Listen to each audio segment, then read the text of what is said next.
तो हेलो दोस्तों, मैं ज्योतिष और ये मैथ मैराथन में आपका स्वागत है। ठीक है, तो आज का क्लास है समांतर श्रेणी अर्थमेटिक प्रोग्रेशन, जो बहुत ज़्यादा इम्पोर्टेंट है मैथ के लिए। ठीक है, इसमें से कम 15 से 20 नंबर तक के क्वेश्चन पूछ सकता, नहीं तो 15 मार्क्स गारंटी है कि इससे आता है। ठीक है, तो 15 नंबर अगर कंफर्म करना है तो इस वीडियो को लास्ट तक देखना है और उसके बाद देखना है 15 नंबर कंफर्म हुआ कि नहीं। अगर कंफर्म हो जाएगा तभी कुछ करना, नहीं तो नहीं करना। ठीक है, तो वीडियो में लास्ट तक बने रहना। इससे पहले हम लोग और भी वीडियो बना चुके हैं, उसको जाकर देख सकते हैं। तो आज हम जो क्वेश्चन लाए हैं इसमें 1 से 22 क्वेश्चन है, जो क्वेश्चन बैंक से 2017 से लेकर के 2023 तक के इसमें पूरा क्वेश्चन जो पूछा हुआ है वो इसमें दिया हुआ है। आज इसी में से कुछ क्वेश्चन चुन के हम बनवाएंगे, बाकी जो क्वेश्चन रहेगा होमवर्क के रूप में हम दे देंगे। टेलीग्राम ऐप पे इसका PDF मिल जाएगा, वहाँ से जा करके डाउनलोड करके और पूरा क्वेश्चन बना ले 1 से 22 तक, एक दिन में बना ले। और गारंटी है कि इस 22 क्वेश्चन से ज़्यादा कुछ नहीं आएगा और ये 15 नंबर कंफर्म हो जाएगा सिर्फ 22 क्वेश्चन बनाने से। तो ये चुक नहीं करना है, नहीं, टेलीग्राम पे जाना है, इसको डाउनलोड करना। और हम बता दें, टेलीग्राम पे साइंस और मैथ से ऑब्जेक्टिव का प्रैक्टिस करवाते हैं। ठीक है, तो वहाँ पे जाके जुड़ सकते हैं ताकि ऑब्जेक्टिव का प्रैक्टिस भी हो जाए ज़बरदस्त और रिजल्ट आ जाए बहुत मस्त। ठीक है, तो हम लोग स्टार्ट करते हैं। समांतर श्रेणी बहुत ही प्यारा सा चैप्टर है, छोटा सा चैप्टर है और बहुत ही आसान चैप्टर है और बहुत अच्छा नंबर भी आ सकता है। तो चुक नहीं करना है, इस वीडियो को लास्ट तक देखना है, अच्छे से देखना है। ठीक है, तो पहले हम आते हैं। ठीक है, समांतर श्रेणी, समांतर श्रेणी नहीं, किसको बोलते हैं? समांतर से पता कुछ चल रहा है, समान अंतर।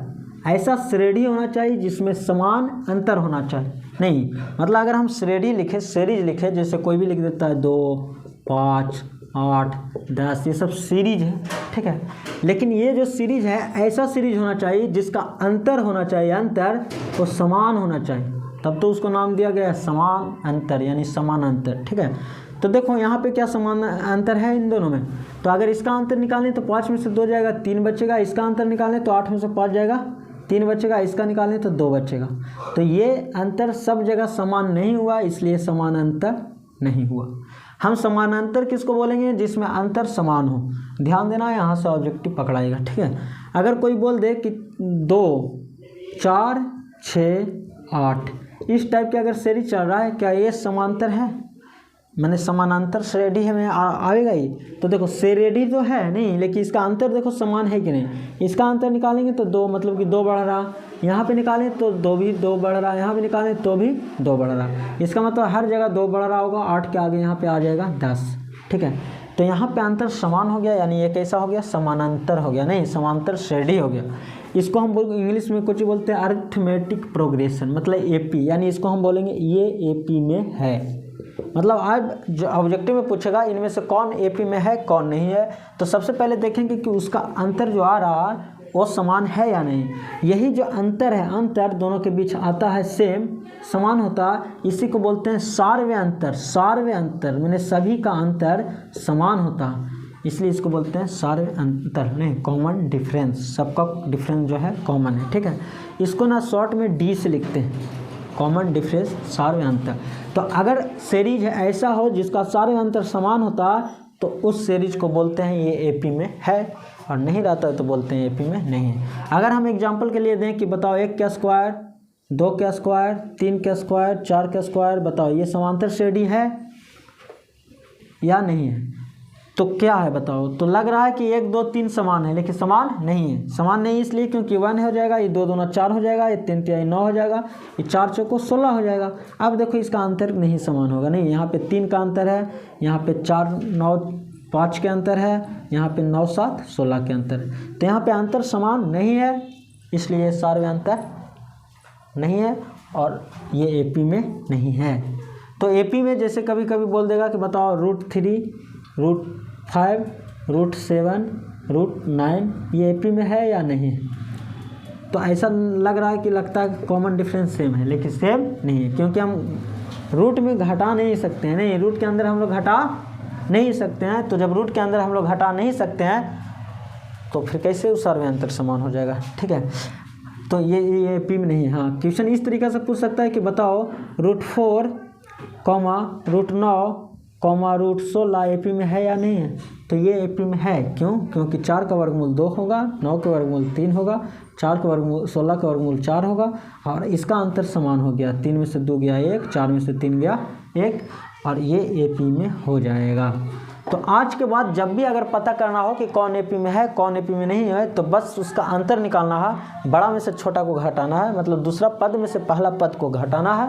ठीक है, अगर उसका अंतर समान होता है तो बोलेंगे समान अंतर में है। ठीक है, उसी को बोलते हैं सार्वय अंतर, जो हर जगह समान होता है। मतलब एपी का नियम ये है कि वो ऐसा सीरीज होना चाहिए जिसका सार्वय अंतर समान हो, मतलब 2, 4, 6, 8, 10 ये एपी में है, एपी में है। ठीक है, अगर ये एपी में है तो इसका जो अंतर समान आ रहा है, मैंने दूसरा पद में से जो पहला पद कम घटाते हैं, हर दूसरा में से पहला पद जो घटाते हैं तो इसका अंतर देखो 2 आ रहा है, नहीं, इसी को बोलते हैं सार्वय अंतर, सार्वय अंतर। ठीक है, बहुत बार एपी दे देगा और बोलेगा इसका सार्वय अंतर कितना है, तो घटा देना है दूसरा में से पहला। ठीक है, जो पहला होता है उसको पहला पद बोलेंगे, सिंपल है, पहला है तो पहला पद, दूसरा है तो दूसरा पद। अगर इसी तरीक़ा से तीसरा हो जाएगा, चौथा हो जाएगा, पाँचवा हो जाएगा, और लास्ट तक अगर चला गया, मान लो कि अंतिम में चला गया, अंतिम में मान लेते हैं 100 है तो इसको बोलेंगे अंतिम पद, अंतिम पद। ठीक है, अगर इसको इंग्लिश में बोले तो कुछ होगा, ये फर्स्ट टर्म हो जाएगा, जिसको T1 से लिखेंगे फर्स्ट टर्म, इसको लिखेंगे T2 सेकेंड टर्म, इसी तरीक़ा से सब लिखेंगे, और ये लिखेंगे TN माने अंतिम पद, नहीं लास्ट टर्म इसको बोलते हैं। एन माने हो गया जितना भी इसमें है टोटल, टोटल कितना n गो है, तो nवां नंबर पर 100 है तो ये हो गया nवां नंबर वाला यानी Tn हो गया। ठीक है, तो ये फर्स्ट पद हो गया, सेकेंड पद हो गया, और ये लास्ट पद हो गया। ठीक है, कभी कभी हम फर्स्ट पद को ए से लिखते हैं। ठीक है, ए मतलब प्रथम पद इसको बोलते हैं। ठीक है, अगर किसको तो अगर हमको कोई एपी दे देगा और बहुत ही सिंपल क्वेश्चन दे देता है, जैसे कहेगा कि बताओ 4, 8, 12 डॉट है, इसका सार्वय अंतर और प्रथम पद ज्ञात करें, 2 नंबर में पूछ देगा, या ऑब्जेक्टिव में पूछेगा इसका प्रथम पद कितना है, सार्वय अंतर कितना है। तो बहुत ही सिंपल, इसका प्रथम पद कितना हो जाएगा, इसको लिखेंगे ए से, तो ए बराबर हो जाएगा 4, और इसका सार्वय अंतर बोलेगा तो सार्वय अंतर हो गया डी के मतलब हो गया T2 माइनस T1 यानी 8 माइनस 4, तो 8 माइनस 4 कितना हो जाएगा, 4 हो जाएगा। लेकिन अगर एपी में दे देगा तब, और अगर एपी में नहीं देगा तो हमको चेक करना पड़ेगा कि वो सार्वय अंतर उसका हर जगह समान है या नहीं, वो एपी में है या नहीं। तो देखेंगे, देखो 8 में से 4 गया 4, 12 में से 8 गया 4, मतलब सेम है, आगे भी सेम होगा। तो अगर सेम है तो एपी में है, फिर हम निकाल सकते हैं प्रथम पद और सार्वय अंतर। और अगर वो पहले से ही बोल दे कि एपी में है, एपी में है, तो बस एपी में है, उसको हम डायरेक्ट निकाल देंगे सार्वय अंतर। कोई भी दूसरा पद में से पहले का को घटा दो, वो सार्वय अंतर ही आता। ठीक है, जो हमेशा समान होता। ठीक है, तो ये प्रथम पद और सार्वय अंतर समझ में आ गया होगा, और कौन एपी में है कौन एपी में नहीं है इसको भी पता करने का तरीका भी समझ में आ गया होगा। हम अब इसका फॉर्मूला देखते हैं, जो मेन रूप से है फार्मूला, जिस पे पूरा मैथ बनता है। मात्र एपी में 1-2 फार्मूला है, सिर्फ 2 फार्मूला, वो भी बहुत सिंपल वाला फार्मूला, और 2 फार्मूला से पूरा नंबर इसका पकड़ा जाएगा। ठीक है, तो इस वीडियो में पूरा हम कंप्लीट करेंगे। तो बता रहे थे समान अंतर होता है अगर एपी में 2 पदों के बीच, तो उसको बोलते हैं समांतर श्रेणी। ठीक है, चलो जैसे में मान लेते हैं कि यहाँ पे अगर 2 था, 4 था, 6 था, 8 था, ठीक है, डॉट इस टाइप के एपी था। ठीक है, तो इसमें होता कुछ ये हो गया प्रथम पद, है ना, प्रथम पद T1 जिसको बोलते हैं। ठीक है, अगर प्रथम पद और दूसरा पद में अंतर अगर देखें तो बराबर आता है, हर जगह आता है ना, 2 2 2 2, इसको कुछ बोलते हैं सार्वय अंतर, या इसको D बोलते हैं। ठीक है, तो अगर प्रथम पद T1 है जिसका मान कितना दिया हुआ है, 2 दे दिया है। ठीक है, और अगर D के मान 2 दे दिया है, बताओ 2, तो अगर ये 2 चीज़ तुमको पता चल गया है ना, T1 की जगह पर मान लो A दे दिया, A लिखते हैं, प्रथम पद को A से लिखते हैं। ठीक है, और A का मान अगर 2 दे दिया है, D के मान भी 2 दे दिया है, तो ये 2 गो से हर एक चीज़ हम निकाल सकते हैं। ठीक है, पूरा AP बना सकते हैं और सारा के सारा चीज़ बता सकते हैं। क्यों? क्योंकि देखो ये शुरू वाला पद है कि 2 है ना, शुरू वाला, तो शुरू वाला 2 हो गया। अब D को जो होता है, D होता है हर एक पद का अंतर, मतलब इतना इतना बढ़ रहा होगा हर बार, नहीं, तो इसमें से 2 अगर बढ़ाएंगे तो कितना हो जाएगा, 4 हो जाएगा, फिर इसमें 2 बढ़ाएंगे तो कितना हो जाएगा, 6 हो जाएगा, फिर इसमें 2 बढ़ाएंगे तो 8 हो जाएगा। माने कि हमको काम बस करते जाना है कि 2 2 बढ़ाते जाना, और लास्ट में इसी तरीके से हम पहुंच जाएंगे कहाँ तक, Tn तक पहुंच जाएंगे। ठीक है, तो अगर मान लो कि हमको प्रथम पद पूछ रहा है T1, तो T1 बोलते हैं किसको, ए को बोलते हैं, सिंपल है। T1 किसको बोलते हैं, ए को बोलते हैं। ठीक है, अब सुनो, अगर हमको निकालना है दूसरा पद, दूसरा का निकालना है, ठीक है, T2, तो कैसे निकलेगा बताओ। तो अगर ए में डी को जोड़ दें, तो ए में डी को जोड़े हैं तब तो आया दूसरा का, है ना। तो ए में अगर हम जोड़ दें डी को, तो कौन वाला आ गया, दूसरा का आ गया, सिंपल है। इसी तरीक़े से अगर हम तीसरा निकालना चाहें T3, ठीक है, तो कुछ ही होगा, यानी यहाँ पे हमको आना है, तो कैसे आएगा बताओ। तो अगर इसमें दो में कुछ जोड़े पड़ेगा, तो एगो दो हियाँ और फिर एगो दो हियाँ, अगर ये दोनों दो को जोड़ेंगे तब हम जाके तीसरा नंबर पे पहुँचेंगे। मतलब ई वाला डी प्लस ई वाला डी जोड़ेंगे दोनों के, तब यहाँ पहुँचेंगे। कै गो डी जोड़े पड़ रहा है, एक और एक, दो गो, यानी पहला में दो गो डी जोड़ेंगे तो हमको मिल जाएगा तीसरा नंबर वाला। अगर हमको चौथा नंबर वाला चाहिए तब कुछ करना पड़ेगा, तब पहला में हमको 3 गो डी जोड़े पड़ेगा। देखो, 1 डी, 2 डी और यहाँ से यहाँ 3 डी। ठीक है, तो जब यहाँ पे 3 डी जोड़ेंगे पहला में, तब जाके हमको मिलेगा चौथा नंबर में। चलो पैटर्न यहाँ पे देखो तो किस तरीके से बढ़ रहा है, T1 A। ठीक है, इसको हम लिख सकते हैं A + 0 D। अब ध्यान से देखो कि 1 था तो D 0 था, यानी एक कम था उससे। अगर T2 निकाल रहे थे तो 1 D थे, मतलब कि एक कम है। अगर T3 निकाल रहे हैं तो 2 D है, मतलब फिर एक कम हो गया। अगर T4 निकाल रहे हैं तो 3 D है। पता कुछ चीज़ आ रहा है कि A तो सेम है, लेकिन D कुछ होता, जितना नंबर वाला पूछ रहा उससे एक कम होते जाता। नहीं, अगर हम तुमको से पूछ लें कि बताओ T9 कितना होगा, जल्दी बताओ। 9वां पद, इसको कुछ बोलते हैं 9वां पद। ठीक है, यहाँ पर हो गया चौथा पद, तीसरा पद, दूसरा पद, पहला पद। नहीं, तो अगर हम बोलते बताओ इसका 9वां पद कितना होगा, तो फॉर्मूला की भी ज़रूरत नहीं पड़ेगा, कुछ होगा। सुनो, पहला ए तो होता ही होता। अब जब डी वाला लिखते हैं तो एक कम करके लिखते हैं। नहीं, देखो हर बार एक कम करके लिख रहे थे, तो यहाँ पे कुछ लिखाएगा 8D लिखाएगा। ठीक है, तो सिंपल है, A + 8D। ए का मान कितना है बताओ, ए का मान 2 है और डी का मान कितना है, डी का मान भी 2 है। तो 8 × 2 हो गया, 8 × 16 और 2 कितना हो गया, 18 हो गया। सिंपल, मतलब कि अगर हमको 10वां पद बोले, और ये क्वेश्चन ना भरा हुआ रहता, हर बार क्वेश्चन बोलेगा कि एक एपी है, उसका बताओ कि 20वां पद कितना है, 21वां पद कितना है। तो जब भी बोलेगा 21वां पद, ठीक है, तो ध्यान से सुन लो। पहले एपी में सबसे पहले प्रथम पद होता है जिसको ए बोलते हैं, उसके बाद दूसरा पद होता है जिसको ए को, इसको ए भी बोलेंगे और T1 भी बोलते हैं। दूसरा पद होता है इसको T2 बोलते हैं, तीसरा पद को T3 बोलते हैं, चौथा को T4 बोलते हैं, और जो लास्ट वाला पद होता है उसको Tn बोलते हैं, है ना।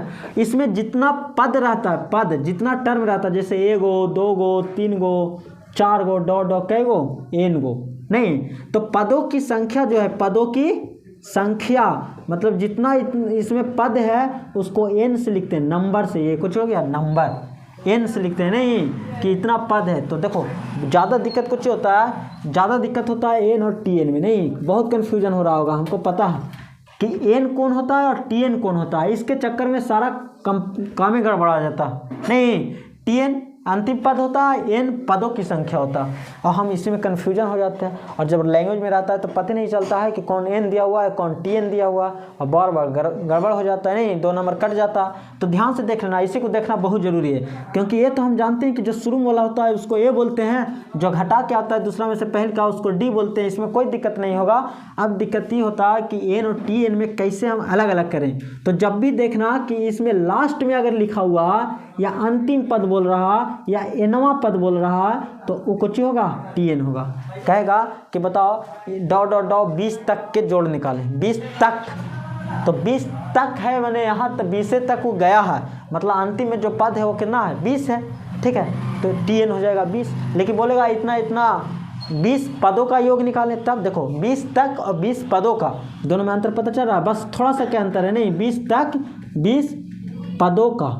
ठीक है, देखो बस इतना सा हमें 2 नंबर कट जाएगा। ठीक है, 20 तक बोल रहा है, मतलब कि ना 2 4 6 8 9 10 कहाँ तक गया होगा, इस तरीक़ा से 20 तक गया होगा। ठीक है, मतलब जो अंतिम वाला पद जो है वो कितना है, 20 है, मैंने Tn के मान कितना है, 20 है। लेकिन अगर बोल रहा है कि 20 पदों का, इसका मतलब ये हुआ कि इसमें 20 गो लेना है, 2 गो, एगो ई हो गया, एगो ई हो गया, इस तरीक़ा से 20 गो, तो 20वां नंबर पर 40 आ जाएगा। ठीक है, तो यहाँ पर कुछ होगा बोलो, तो यहाँ पे कन्फ्यूजन नहीं होना है। ठीक है, देखना है ध्यान से, पढ़ना है ध्यान से। जैसे अगर बोल दें कि बताओ कि 4 8 16 डॉट यहाँ पे दे देगा 100 पदों पदों का योग ज्ञात करें। ठीक है, पदों का योग ज्ञात करें। अब इससे कुछ पता चल रहा है, देखो तो 4 8 16 डॉ डॉ डॉ डॉ 100, इसका मतलब ये जो अंतिम में लिखा है, ठीक है, वो कितना है 100 है। इसका मतलब ये जो दिया हुआ है वो TN दिया हुआ, और TN का मान कितना दिया हुआ 100 दिया हुआ नहीं। लेकिन इसी को फिर ऐसे लिखता 4 8 16 डॉ डॉ डॉ, और यहाँ कॉमा लगा देगा और लिखेगा 100 पदों का योग ज्ञात करें। ठीक है, देखो या तो 100 का, हाँ ठीक है, पदों का योग क्या, दोनों में अंतर कुछ लग रहा है, पता चल रहा है, लग रहा है दोनों सेम है, लेकिन दोनों में गड़बड़ा जाएगा। देखो 100 पदों का योग एकदम सिंपल, बस इसमें कॉमा लगा दिया, इसमें कॉमा नहीं लगा दिया, इसमें डॉट डॉट करके या प्लस कर देगा यहाँ पर भी और प्लस कर देगा यहाँ पर भी। देखो अगर प्लस कर दिया इसका मतलब ये समझ में आ रहा है कि लास्ट वाला पद है, और यहाँ पे प्लस प्लस प्लस प्लस करेगा और यहाँ पे कुछ नहीं देगा और यहाँ पे 100 दे देगा। इसका मतलब कुछ ही हुआ, इसका मतलब ये हुआ कि 100 पदों का जोड़ पूछ रहा, मतलब यहाँ पे n के मान कितना दिया हुआ 100 दिया हुआ। तो कन्फ्यूजन नहीं होना, कौन n है कौन TN है। n के मतलब होता है पदों की संख्या, किसमें है टोटल कएगो, और TN के मतलब होता है कि अंतिम वाला कितना है, लास्ट वाला कितना है। ठीक है, तो क्लियर नहीं होगा, TN मैंने एकदम अच्छा से लिख लेना कि ये अंतिम पद होता है, अंतिम पद होता है। ठीक है, अंतिम पद होता है, और n के मतलब होता है पदों की संख्या, पदों की संख्या मतलब कई गो उसमें पद है और कौन ये TN है मतलब लास्ट वाला पद। ठीक है, बस ये दोनों कन्फ्यूजन नहीं होगा तो इसका कोई भी क्वेश्चन समझना चाह रहे थे कि n और TN किसको बोलते हैं, है ना। तो देखो अभी हम बता रहे थे कुछ कि अगर T1 पहला पद निकालना हो तो A में शुरू वाला में कुछ जोड़ते हैं, D जोड़ते हैं। ठीक है, बताए थे कि 2 में 2 जोड़ेंगे अगर D तो 4 आएगा, फिर 2 जोड़ेंगे तो 6 आएगा, फिर 2 जोड़ेंगे तो 8 आएगा, इस तरीक़ा से अंतिम तक जाएगा। नहीं तो अगर प्रथम पद निकालना है तो J कैसे रहेगा, T1 में A रहता है, नहीं J कैसे। दूसरा निकालना रहता है तो A में D जोड़ते हैं ना, और तीसरा निकालना रहता है तो कुछ जोड़ते हैं, A में 2D जोड़ते हैं, इस तरीक़ा से जोड़ते जाते हैं। नहीं अगर 10वां पद निकालना रहेगा तो कुछ करेंगे, 10वां पद निकालेगा ना रहेगा तो A + 9D जोड़ेंगे। और सिंपल अगर इसका बोल दे कि 51वां पद बताओ, 51 पद, तो कुछ हो जाएगा 51वां पद, नहीं मतलब 51 नंबर पर जो है उसको पूछ रहा, सिंपल करना है कुछ A + 50D, क्योंकि सब में देखो वही फॉलो हो रहा है ना। अगर हम 3 4 2 5 की जगह पर मान लेते हैं nवां पद निकालना है हमको, कैवा नंबर पर हमको नहीं पता nवां पद निकालना है, तब तो इसको लिखेंगे TN से। नहीं nवां पद जैसे 3वां पद तो T3, nवां पद TN, इसमें कुछ होगा सिंपल A+, देखो सब में एक कम हो रहा, इसमें भी एक कम हो जाएगा, टोटल n था तो कम होकर कितना हो जाएगा n-1 हो जाएगा इंटू D। देखो यही एक सिंपल फार्मूला है पूरा AP में, और कुछ नहीं है। और जो कि फार्मूला नहीं है, अगर ये नहीं भी याद रहेगा तो भी बन जाएगा। कैसे, कुछ पूछ लो, कैवा पद चाहिए 20वां, जैसे कहेगा 20वां पर T20 लिखो, कुछ A + 19D, आराम से A बराबर लिखो, A बराबर 2 है + 19 गुना D बराबर भी 2 है, 19 गुना 38 और 2 40 आंसर आ गया। तो फार्मूला से हमको मतलब उतना नहीं है, ठीक है, लेकिन फिर भी हम लोग फार्मूला लिख के रखेंगे। ठीक है, तब सुनो इस टाइप से बनाना है। और तो इस फार्मूला पे जितना क्वेश्चन है अभी हम उसको देखते हैं, थोड़ा सा क्वेश्चन बैंक वाला। ठीक है, तो इसमें बहुत सारा क्वेश्चन है, जिसमें पहला क्वेश्चन कह रहा कि AP 3 8 13 18 का कौन सा पद 78 है।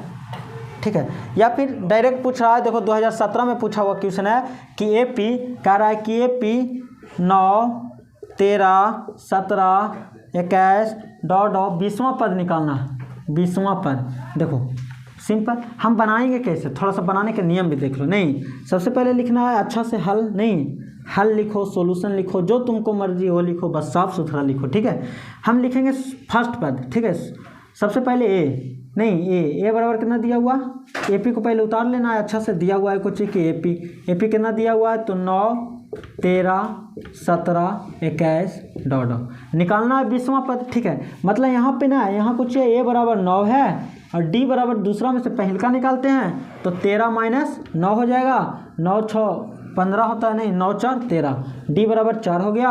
और हमको कह रहा है 20वां पद ज्ञात करना है, यानी n बराबर कितना दिया हुआ, n बराबर 20 दिया हुआ है, हमको निकालना है T20। 20वां पद के मतलब कुछ हुआ कि 20वां नंबर पर जो है पद उसको निकालना, यानी टी 20 निकालना। और 20वां नंबर पर मतलब ये 9 से लेके यहाँ तक के गिनेंगे तो 20 को होगा, काहे कि 20वां नंबर पर वाला पूछ रहा है तो 20वां नंबर पर वाला तक 20 संख्या होगा, नहीं तो एन का मान कितना हो गया 20 हो गया। और जब टी 20 निकालना है तो फार्मूला जानते हैं ए प्लस 19D, ये कम करके लगाना है तो ए प्लस 19D है ना, तो ए का मान कितना है 9 है, प्लस में 19 इंटू डी कितना है 4 है, ठीक है। तो 1976 और 9 कितना हो जाएगा 15 के 5 हाथ में कितना हो जाएगा 1 7 और 1 8 85 होगा, देख लेना है, ठीक है। तो इतना हो गया काची आंसर, ठीक है। तो बहुत ही सिंपल है, इतना आसान क्वेश्चन पूछता है। देखो कह रहा है 2 4 6 8 का 11वां पद ज्ञात करें, ए प्लस 10D हो जाएगा, सिंपल। इसी तरीक़ा से सारा क्वेश्चन पूछ रहा है। एक क्वेश्चन जो दिया हुआ है सो देखो कह रहा कि AP 3 8 13 18 का कौन सा पद 78 है, ठीक है। बोल रहा है कुछ ही ध्यान से देखो, कर 17 में दिया हुआ है 3 8 13 18 78, ठीक है। कह रहा है इसमें कौन सा पद जो है ये 78 नहीं है, ये पूछ रहा है कि कौन सा पद 78 है, ठीक है। कौन सा पद 78 है। हम TN बराबर फार्मूला जान रहे हैं A plus N minus 1 into D, लेकिन फार्मूला की ज़रूरत नहीं भी पड़ेगा, ठीक है। और पड़ेगा तो लगा देंगे, इसमें कौन सा बड़ा बात। चलो देखो, तो कह रहा है कौन सा पद, पहले ये पता करो कि आखिर में पूछ कुछ रहा है और दिया कुछ 78 ऐसे है कुछ। देखो हमको पता है कि सबको ये एकदम पता चल जाएगा, आराम से लिख देगा A बराबर 3, D बराबर बोलेगा दूसरा में से घटा देगा 8 माइनस 3 बराबर हो जाएगा 5। यहाँ तक किसी को कोई दिक्कत नहीं होगा। अब फंसेगा यहाँ पर, और आकवक में बना भी देता है आसान देख के और गलत भी हो जाता है, तो यहाँ पे फंसना नहीं है, ठीक है। इसको फंसाना क्वेश्चन को, ठीक है। कुछ करना दिया हुआ है कौन सा पद 78 है, मतलब ये नहीं कि TN है, बताओ कमेंट बॉक्स में कमेंट करो, ठीक है। देखो कौन सा पद 78 है, ठीक है। मतलब लास्ट वाला जो पद 78 है वो पद है नहीं, यानी कि Nवां पद मान लेते हैं कि Nवां पद 78 है, मतलब ये TN दिया हुआ है 78 नहीं, कौन सा पद कैमा नंबर वाला पद 78 है, मैंने वही N पूछ रहा है, कुछ पूछा N कैमा नंबर वाला पद जो है 78 है, TN 78 है, Nवां नंबर वाला पद 78 है मान लेते हैं। अब हमारा फार्मूला TN बराबर होता A plus N minus 1 into D होता, सिंपल फार्मूला होता है, जानते हैं, ठीक है। अब देखो ये फार्मूला इसलिए लगाना पड़ा क्योंकि N पूछ ही रहा है, नहीं N नहीं रहता तो हम सिंपल लगा देते, 10 में बोलता तो A प्लस 9D इस टाइप से लगाते हैं ना। TN भी दिया हुआ है, कुछ 78 दिया हुआ है, सामने 78 लिख दो, T 78 मत लिख देना, बहुत सारा लोग T 78 कर देता, तो इसको नहीं करना, ठीक है। ध्यान कहीं और रहेगा तो कुछ भी कर देगा, हमको पता। तो इधर देखना है और अच्छा से लिखना है, ठीक है। A को A लिखना है 3 प्लस N तो पूछ ही रहा है, N के N रहे तो 1, D के मतलब कुछ हुआ 5, ठीक है। अब यहाँ पे ध्यान से देखो, ये प्लस में तो इधर माइनस में आएगा, तो हो जाएगा 78 माइनस 3 बराबर N माइनस 1 इंटू 5, ये गुना में है, ठीक है। अब देखो गुना में तो भागा में आएगा, उससे पहले इसको घटा दो, 78 में से 3 जाएगा 75, और ये गुना में तो भागा में आएगा, यहाँ पर 5 हो जाएगा, N माइनस 1 हो जाएगा, इकट्ठ के आ जाएगा 15 5 75, और ये प्लस में एक आ जाएगा, मैंने 15 प्लस 1 यानी N बराबर आ गया 16। और कितना आसानी से आ गया, देखो इतना आसान क्वेश्चन पूछता है बिहार बोर्ड में, सबसे आसान क्वेश्चन रहता है वही पूछता है, इसलिए इससे डरना नहीं है, बिहार बोर्ड से डरना नहीं है। एक क्वेश्चन बहुत इंपॉर्टेंट क्वेश्चन है, उसको बताते हैं। ये है, कह रहा है कि AP का 31वां पद ज्ञात करे जिसका 11वां पद 38 है।